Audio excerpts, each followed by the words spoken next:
Welcome, everyone. Thank you for coming to this event, Unprecedented Learning from Historic Crises. I'm going to go over the agenda and some housekeeping, and then we'll get into, I'll pass it off to our moderator and we'll get into the main event. So, live captioning is available for this event. If you are having any trouble turning that on or locating the information for that, you can put a note in the chat and we can help you find that. This webinar is also being recorded so that it can be available for people who couldn't make it today. We'll be using the Q&A for questions. Please make sure that you note that you can ask questions anonymously, or you can include your name. And we'd also really like to prioritize student questions during this panel. So if you are a student attending, we ask you to self-identify by putting student in parentheses or something like that in your question so that we know we can bump those to the top.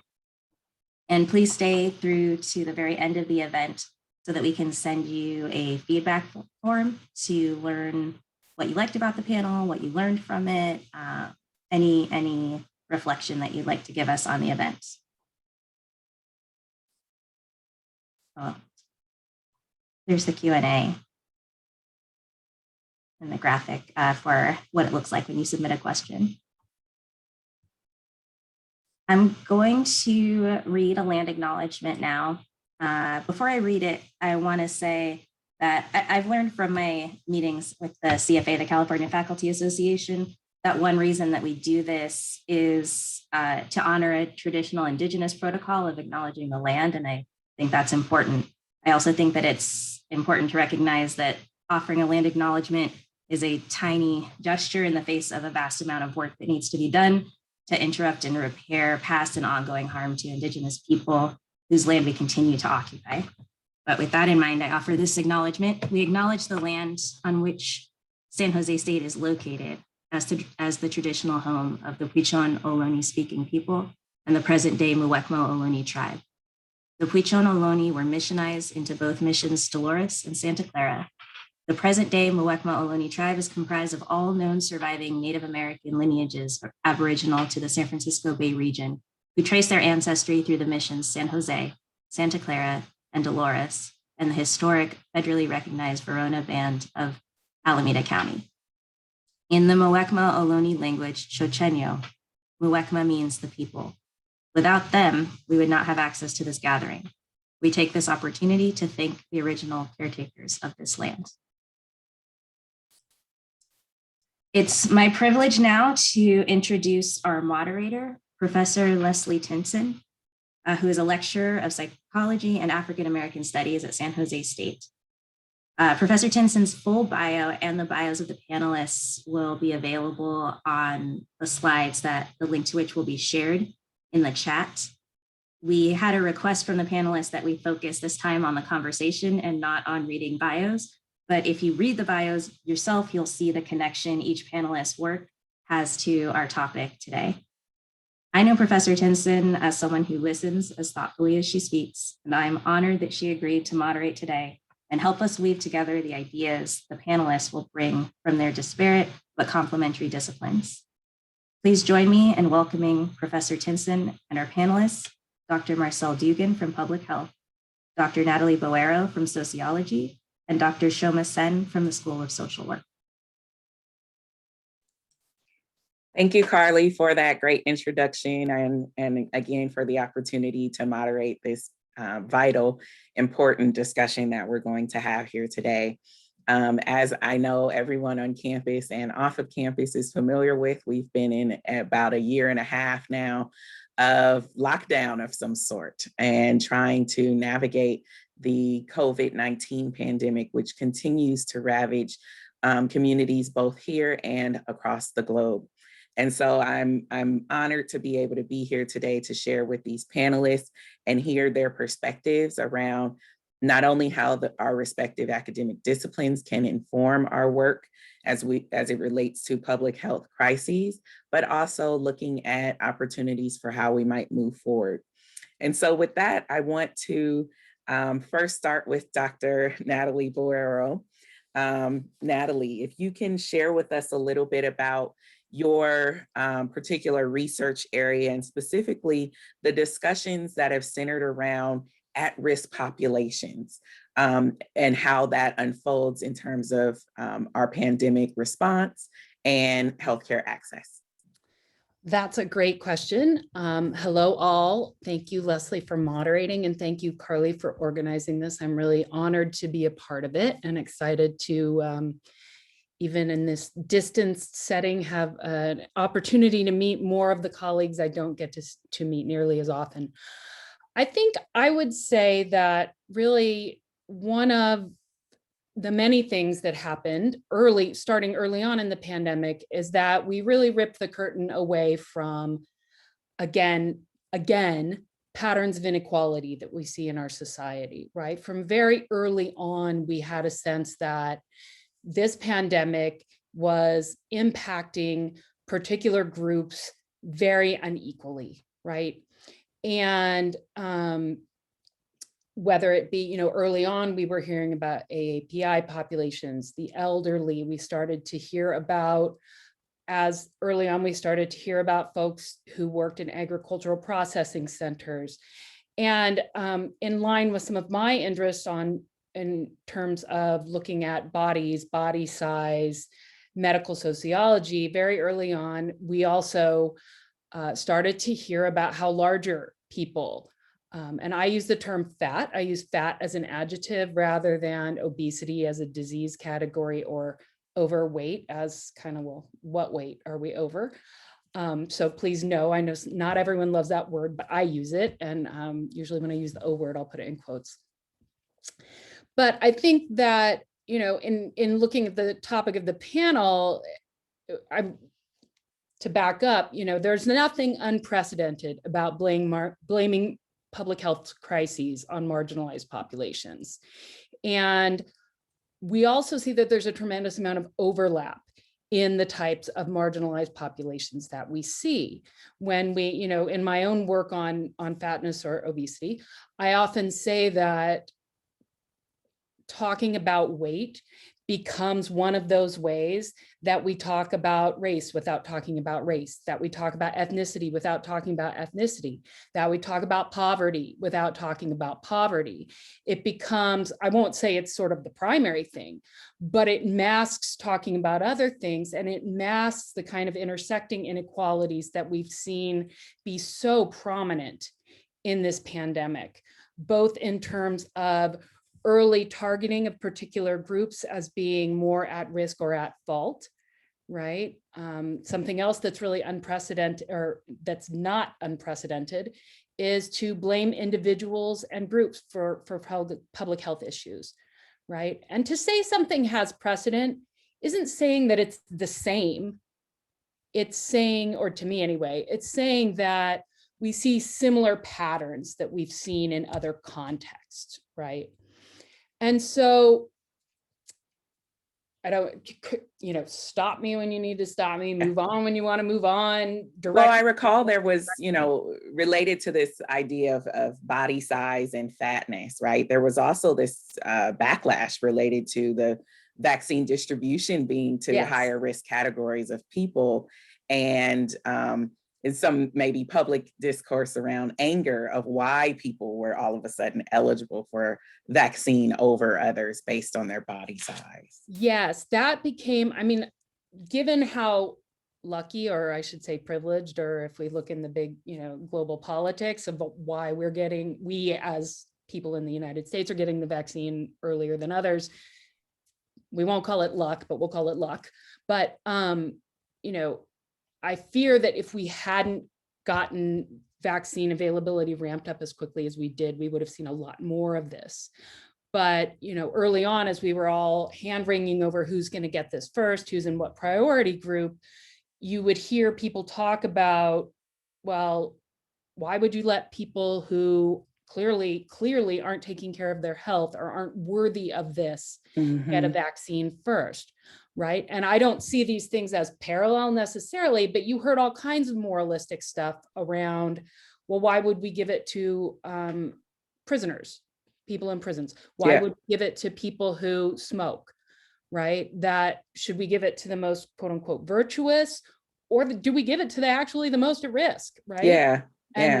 And so you would see this, and I know for myself and for others, you know, I ended up being eligible as an educator before I was eligible as a fat person, but I heard a lot of kind of hand wringing among friends that study and colleagues who study similar things, or people who are body positive, body acceptance, health at every size activists about, I'm eligible for this because of my weight, but I've spent my entire career trying to decouple this ironclad association between weight and health.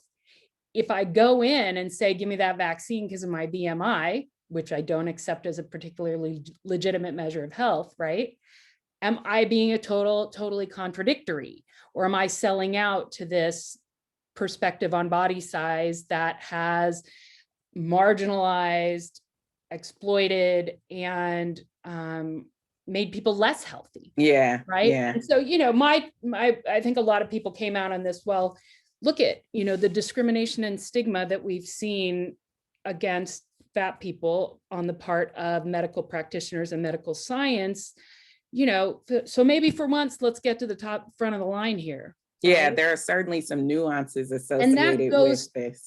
Right. And that goes to, you know, vaccine hesitancy or access in general, is that many of the populations that have been overrepresented in those impacted by COVID are populations who have been exploited, stigmatized, marginalized, or excluded from access to healthcare, right? And so it becomes this very complex thing of like, here I am I buying into my own exploitation? Am I buying into my own stigma? Or am I also trusting people I shouldn't be trusting by taking a vaccine created by people, not individuals, but by groups that have, you know, shown very little interest in my health or our health in the past. Right. So it does come up against all these contradictions, and then continually overlapping with the types of, you know, issues that we see faced by a lot of different marginalized populations. And that's a great segue to this next piece. Dr. Marcelle Dougan, I know that some of your research specifically looks at these marginalized communities. And so I'm hoping that you can share with us some of the experience you have around the tracing of mortality rates and risks related to these kinds of widespread health disparities. Yeah, so thank you, Leslye, and thank you to Carli and the whole crew for organizing this wonderful panel. And also thank you all for being here today. So, you know, my work looks at specifically risks of diseases, especially the coronavirus, in marginalized populations and the experience of the diseases. So, you know, right off the bat, as Natalie was saying earlier, it became very clear that certain marginalized populations were more at risk. Specifically, Blacks and Hispanics were twice as likely to develop the disease and also die from it compared to other populations, especially compared to white populations. And so, you know, a lot of the early discussion was focused around, you know, as Natalie was also saying, shaming populations. So they would say, well, these populations have high pre-existing conditions, i.e. they're not already healthy, right? But, you know, I encourage us all to take a step further. What are the systems that produced these inequities in the first place, right? You know, people live in Black and brown communities, historically lived in underserved areas where grocery stores are expensive, lack of fresh fruits and vegetables, so lack of access to loans and bank loans to get housing. So it's a whole system. And over the past year, I think there has been a broader understanding of the issue of systemic racism and how that can produce inequalities. But still, when we're talking about it, we're still talking about the inequalities that exist on the individual level and not so much as the systemic level. So that has been missing from the conversation. And then, moving on, we were all very, very excited to hear about the vaccines, right? For many reasons. And but there was a lot of hesitancy again among the Black and Brown communities. So we want to know why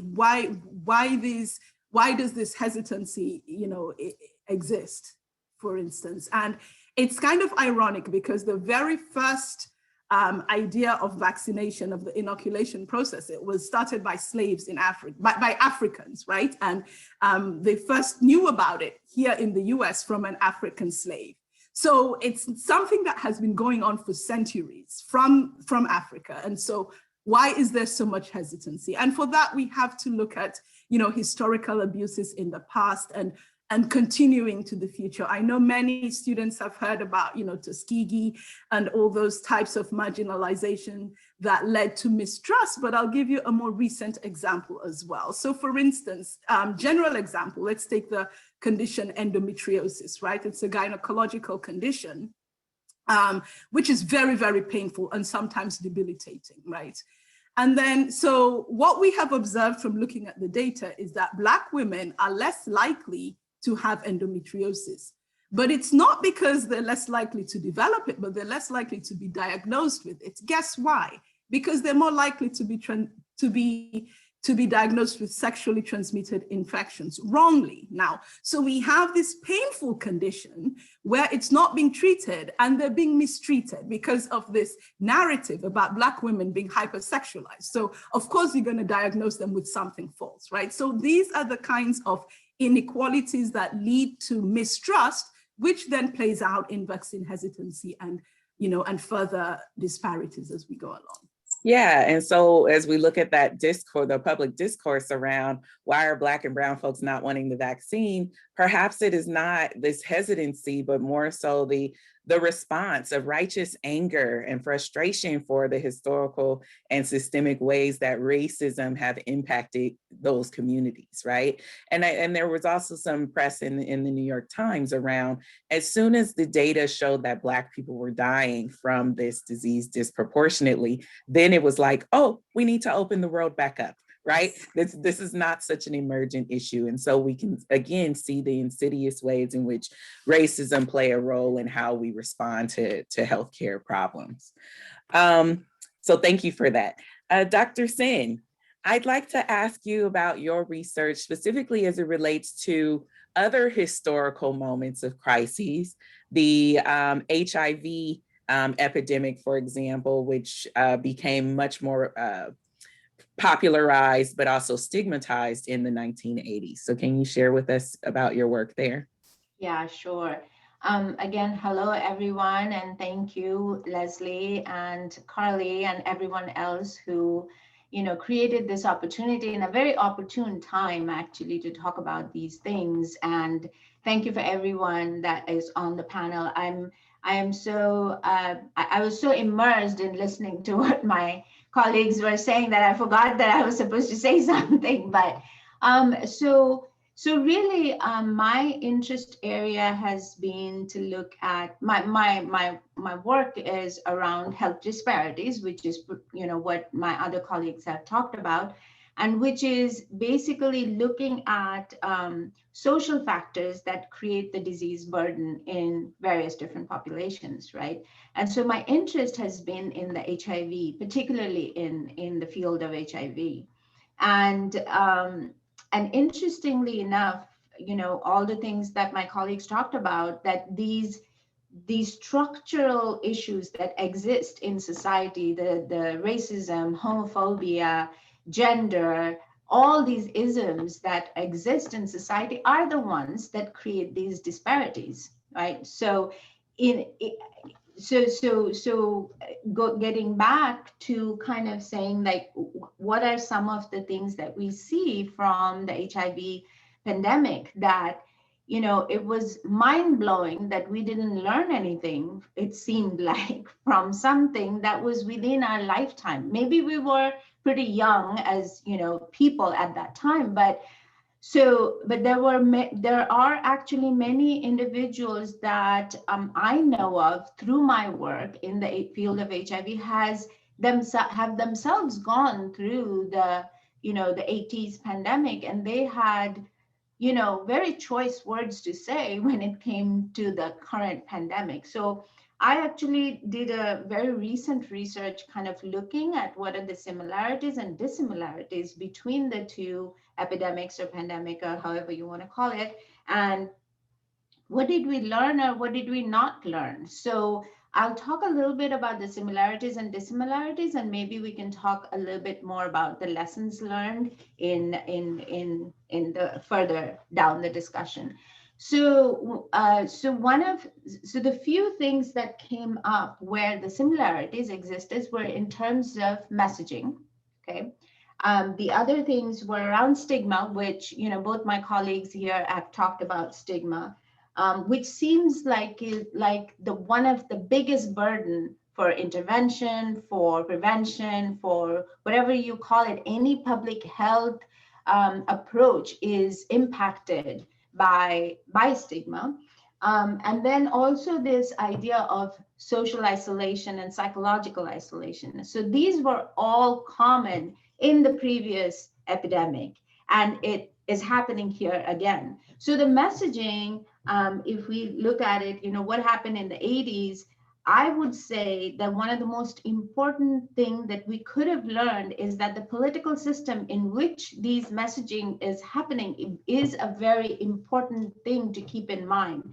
Science is not objective. It is objective to a certain degree, but science and everything else happens within the sociopolitical context. And when we assume like, oh yeah, science, we should just focus on science and the scientific enterprise in that way, we are, we're missing the point, really. So in the previous administration, or during Reagan's era, and then followed by baby Bush, Dad Bush, I forgot. What are the Bushes that, I'm sorry, I'm from India, so I forget sometimes the sequence of presidents. But it was a very conservative government at that time who did not recognize HIV to be an issue, right? And the same thing happened here. Now, if you look at why these things were possible to not recognize, one, because it started within the gay community and it was termed as gay plague right off the bat. And here, our past president, you all saw saying it's the Chinese virus or the China virus or however he called it. So what really is in society that, again, our colleagues have talked about is these issues of xenophobia, issues of homophobia that are already there in society. Now, if the political system uses those terms, it's it is so much easier for people to say, oh, okay, it happened somewhere else, it's from Chinese people, or it's the gay people, so we don't have to think about it, as well as stigmatize those groups who are being targeted in this. But we all know HIV is quite an equal opportunity infection. So is this pandemic, right? So the stigma with all that is very common, and people understood that.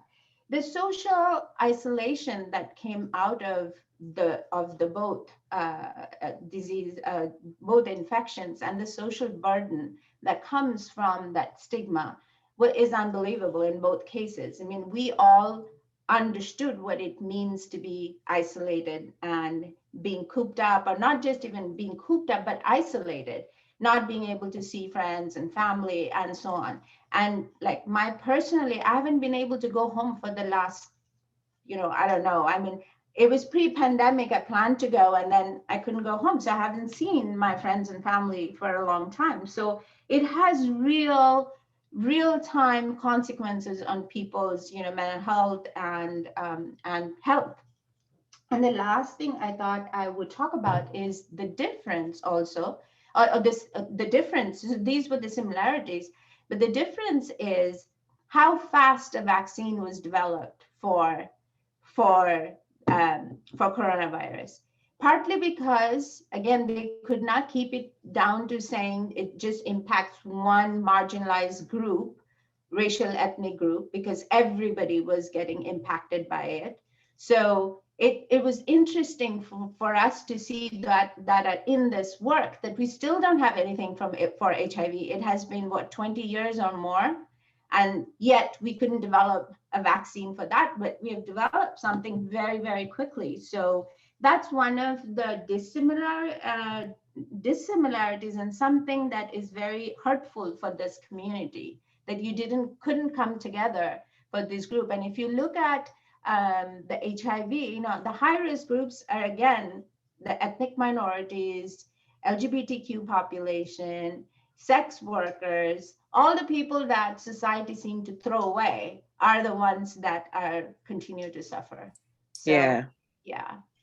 Thank you for sharing that. I mean, certainly there's been such an enormous amount of grief that has been experienced in relationship to the numbers of deaths, right? Not only here in the United States, but also across the globe. And the numbers continue, even though we now have vaccine approvals, whether they be in emergency use approvals or full approvals.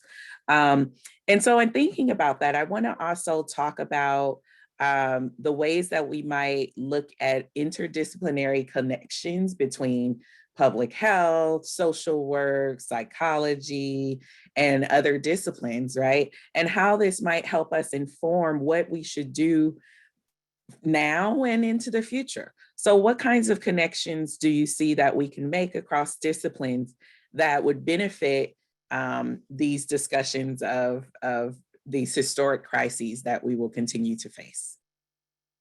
Marcelle, you want to go first? Yes, sure. Thank you. So definitely, we can't, basically with all of this, we can't operate as we used to.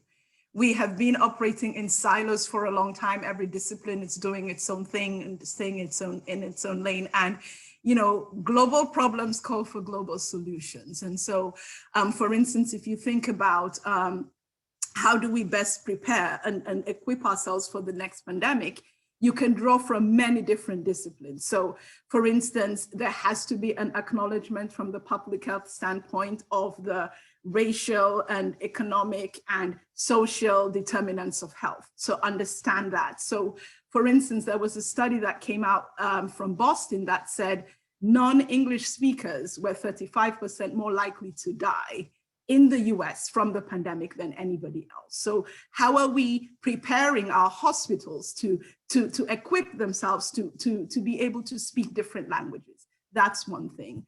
I thought the politicization and the way that the message was communicated was really highly politicized. So I remember, in the early months of the pandemic, it was like, Democrats say this, Republicans say that. Who cares? What does the science say? What do we know about that? And how can we use that to inform the guidelines and what we do?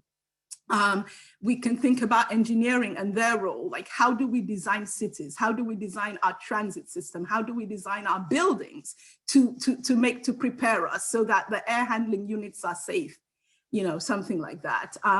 In terms of science, what do we know about viruses and parasites? Everyone, the coronavirus threw us for a loop because it was behaving differently from what we had known. So how do we prepare for it? How do we deal with it? And the history, very, very important.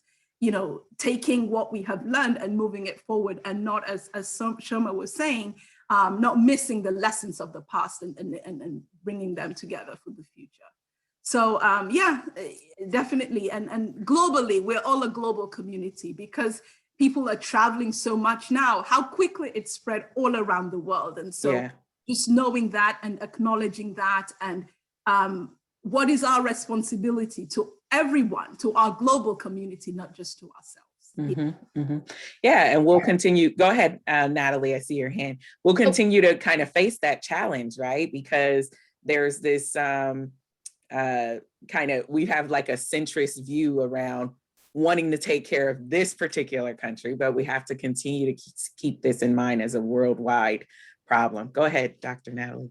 Well, I was just thinking, based on what Marcelle said about, David Dr. David Williams, who's in sociology and public health at Harvard and does Mhm. all kinds of wonderful research and advocacy about racial disparities in health, he always says, what we need to realize is that all policy is health policy.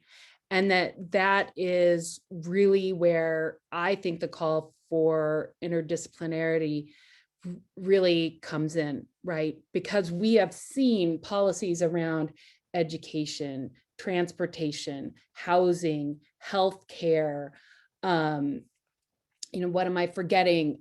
Work, all of these things, policing, incarceration, all of these things, sort of policy gaps or inequities and lapses that have sort of coalesced to make labor policy, right? To make these public health issues even more of a crisis and to make them more difficult to deal with. And so, being able to sort of look in one area and see how, on the one hand, it's sort of frustrating to be like, well, it's all connected and it's so complicated on all of these things. But if you don't look at that complexity and interrelatedness, then you just end up throwing good money and energy after bad because you end up repeating things, right? Which is exactly what, both Soma and Marcelle have pointed out. So. Yeah.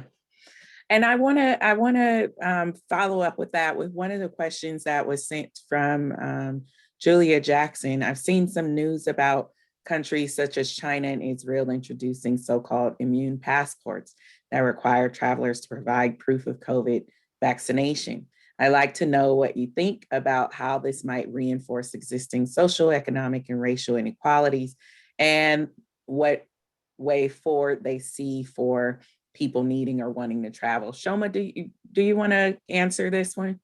Oh, actually, I could, but I was going to piggyback on a little bit of the interdisciplinary and then come back to that. Would that work? Yeah.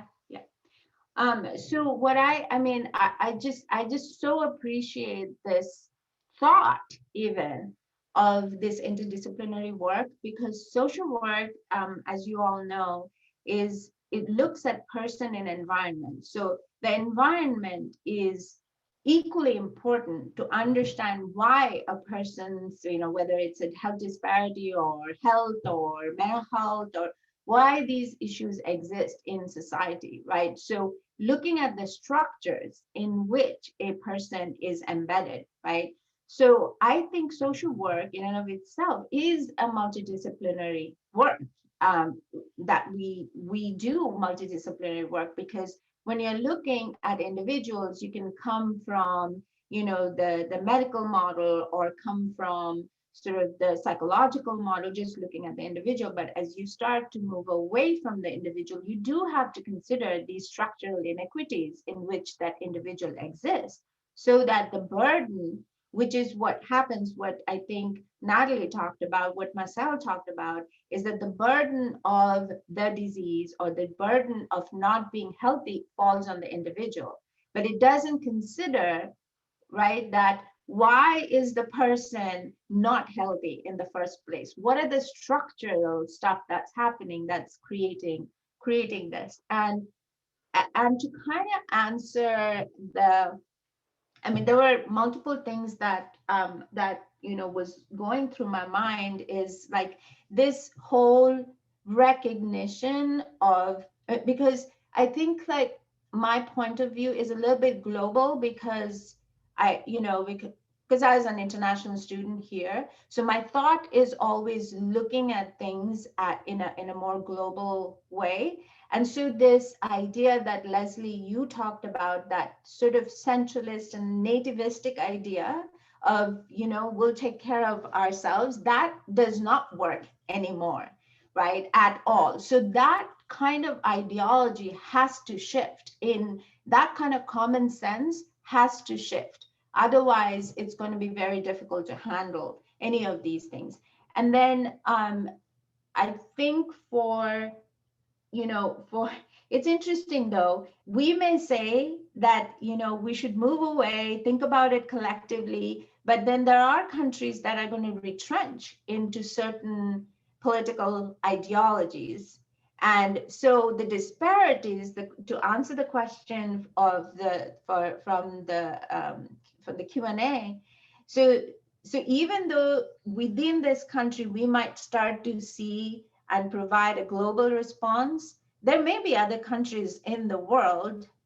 We don't even know what's happening in Russia and what's coming out of there. There's like literally nothing. So there are authoritarian governments that are going to politicize and retrench and become more nativistic, right? So I can see that also is happening. So way forward is an interesting thing that I think we all need to think about, because I can see, like, when the vaccination, all of this started, India was giving out vaccines, like providing vaccines to other countries. Now they're in a place where they don't have enough vaccine because they got hit so badly. So, and then now they're wondering, where are the other people? Where is the community? Where's the global community that we helped at that time, and now we don't have any support? So that's a really, really good question. I think that would require a lot more thought. Yeah. That was kind of my initial reaction, that it's a very good question. And we will see some of that. We will see retrenchment. We will see politicization as well. Yeah. Mm-hmm. One of the things that I want to amplify for the audience is, as an academic institution, we focused a lot on the ways that students' lives have been adversely impacted by the coronavirus. And when we got those emails last March saying we're going to be closed for 2 weeks, our faculty did the Herculean job of shifting our teaching modalities and workloads to online environments. Some of us, had never been on Canvas before or didn't know what a Zoom was, and now we're Zooming every day. So I'd like to, if we can personalize this a bit, amplify some of the experiences of faculty as it related to our life transitions with the pandemic and moving into remote learning. So who wants to share on that?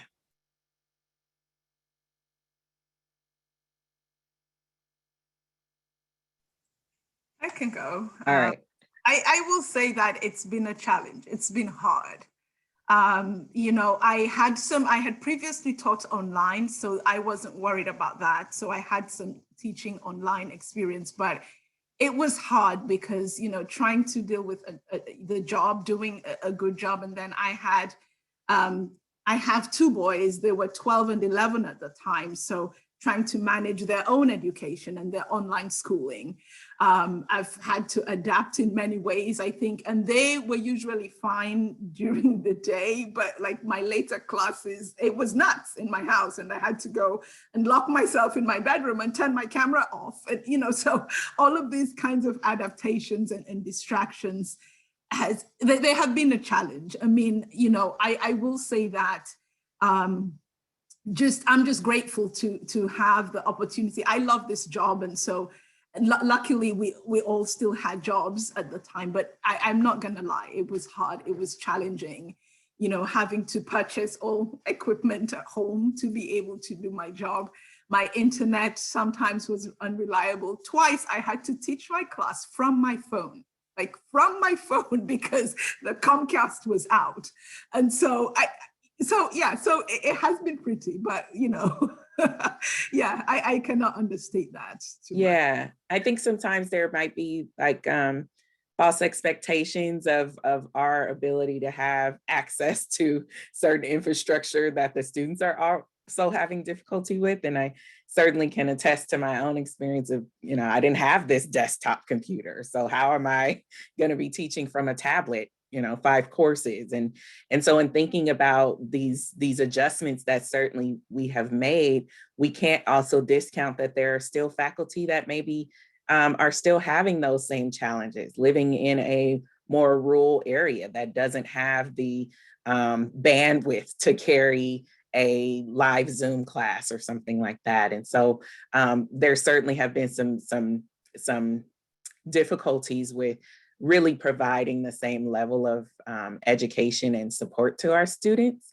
in these ways that maybe are not always visible to students, right? They're coming to us as faculty members, seeking support, seeking help. And if we also don't have the infrastructure in place, how can we really adequately support them in this time? And so that's something that I think we'll continue to try as best to manage as we can, but I think it's also important to continue to humanize our roles as professors, and that we also are experiencing these losses, and we also are worried about what's the next thing, and pay equity and access to technology, right? These are things that are going to continue to be an issue going forward.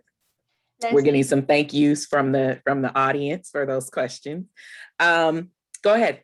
Did I cut someone off? Go ahead. No, I was just saying, if I may quickly add also to the hardship that everyone is talking about, I really appreciate that question, because it is difficult for students, I think, to understand, even when I was a student, I didn't understand what faculty did all day long. So, so it's difficult. I can totally see how it is difficult. If I may add, another, like an additional challenge for me has been being so far away from home. And I think a lot of our students, if there are any international students here, can really understand that, particularly when your country is being right now devastated by what's happening. And I'm absolutely terrified for my family members, and you can't do anything. I can't bring them over here. Flights are closed. And so it's this additional stress, but the expectations are that I will meet every one of my responsibilities and I do it well, right? And so, so I've started sharing with my students that, please understand, if I'm a little bit off, it's because I really have too much on my mind, and I'm not sleeping at night, because that's when it's daytime there. And so, so I really appreciate that question. Thank you, Leslye. Yeah. Yeah, I do too. And I think, one of the things that I think of is that, whether we're in a classroom or online, we are the front line for our students. And that's critically important to me. And that's why I went into this profession. I don't love teaching online. I'm excited to be back in a classroom. I'm excited to be commuting from Oakland to San Jose again. Well, okay, but anyway, but I think, when you hear what our students are going through, and when you see some of the lack of resources that they have to deal with the things that they're going through, I have this tendency to like Marcelle, I have similarly aged, my kids are going to have their second pandemic birthday. They're 13-year-old twins right now. They'll be 14 soon. And, they haven't been in a school since March, right? Their schools didn't go back. They won't see a classroom until fall. And, sort of holding my appreciation and knowledge of that I am in a privileged position to have this job, that I am in a privileged position that my kids, are doing so much, have so much going for them, and will not hopefully be hit as hard by this as others. And that it's very easy to, especially as professionals, who have a salary or whatever, have healthcare, and not all of us who are teaching at this university do. It's very easy to say, well, somebody's got it worse than me. Somebody's got it worse than me.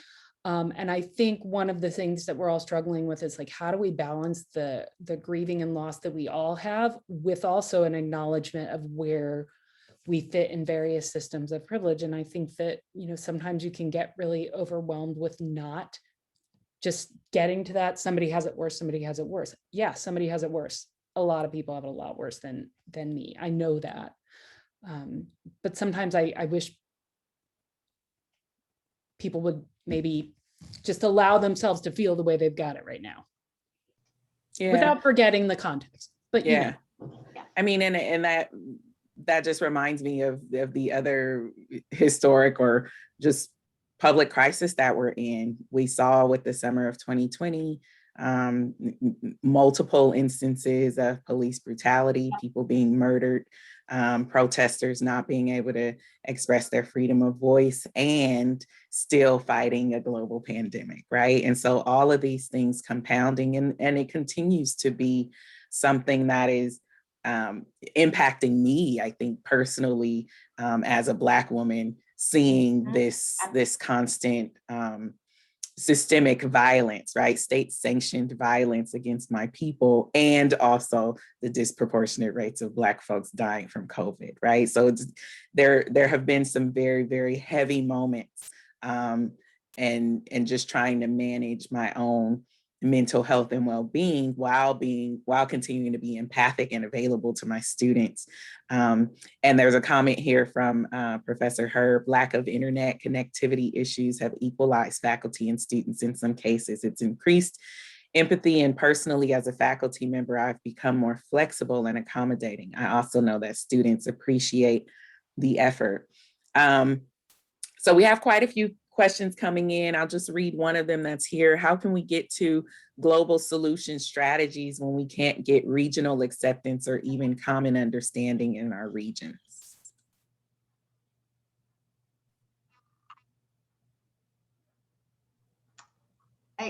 That's a tough one.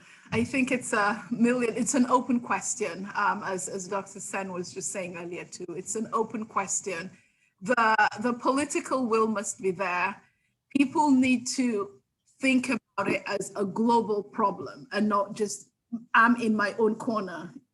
Why do I care? Just, and there's a lot of that has been apparent from, having to wear masks, right? And oh, but I don't need to, why should I? And if we don't get away from that, it's going to be very, very difficult. And even now with the vaccine widely available, we probably need maybe 70 to 80%, maybe a little bit more, maybe a little bit less to reach herd immunity. But all indications are that we might not even get to 60% of people vaccinated in the US, right? And so what that means is that even if you don't get it, you could put other people at risk, right? Isn't that enough to urge you to get the vaccine? I don't know. There's a lot of individualistic thinking. And if we don't unite around it, it's going to be very hard. I don't have an answer. Yeah. If I may add to that, that is a very good question that I've been thinking about. And Marcelle, I really appreciate what you just said, because as I was thinking about, well, what is it that prevents like the mask wearing, those kinds of things, right? I keep going back to these ideals on which this society seems to hold very close. I mean, the dominance, not like the ethnic minority groups and others, is this idea of individualism, right, versus collective. So it's, and also this idea of civil liberty as opposed to a collective good, right? So those things are really difficult because these are the founding, constructs on which a lot of the idealism is based, and the culture, the dominant culture, is based on. And again, I'm not docking it, but we have to recognize that it's different, right? So when I look at India, sorry, it's failing right now, but when, we eradicated smallpox, right? So vaccination is not an uncommon concept.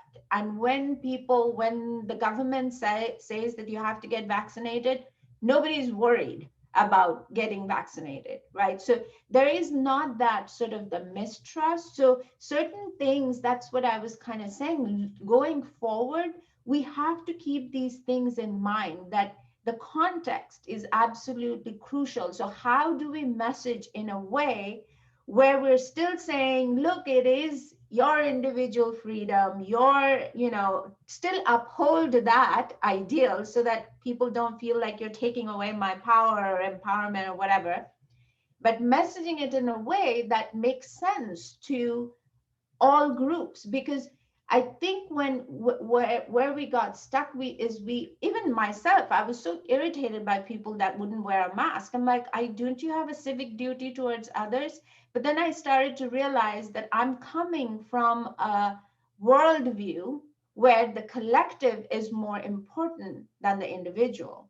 So if we shift that, public health also needs to shift the mindset and say, look, this is what most people ascribe to. We can't ignore that. So we need to do messaging in a way that, helps keep their worldview as well. I particularly don't know what what creative things we have to do to get away from that. But I don't think we're really paying attention to the forces behind the scenes, such as these kinds of hegemony, like the common sense ideas.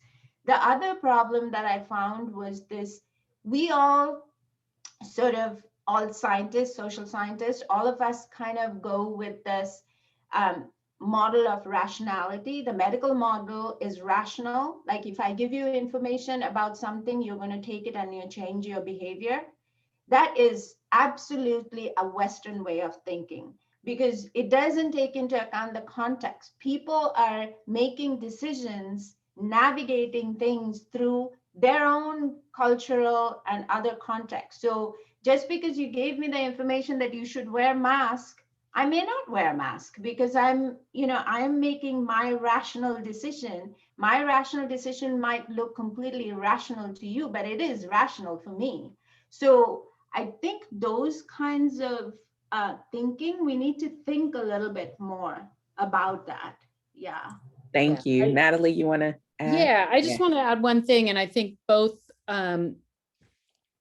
Dr. Sen and Dr. Dougan kind of touched on this. And that is when we talk about vaccine hesitancy and the sense of collectivism and things like this and messaging, that on the one hand, we're getting a lot of messaging about Black and Latinx populations being hesitant about this vaccine, right? On the other hand, we're also getting messaging about these folks not having access in the same way that others do, right? So what's going on there? But the hesitancy is really important to talk about, especially the very well-grounded historical reasons for that and contemporary reasons for that hesitancy. But I think that when we focus too much on that, we risk then avoiding, we need to also bring into the conversation this individualism that is leading the largest group of people who say they will not be getting vaccinated, which is white Republican voters, particularly men.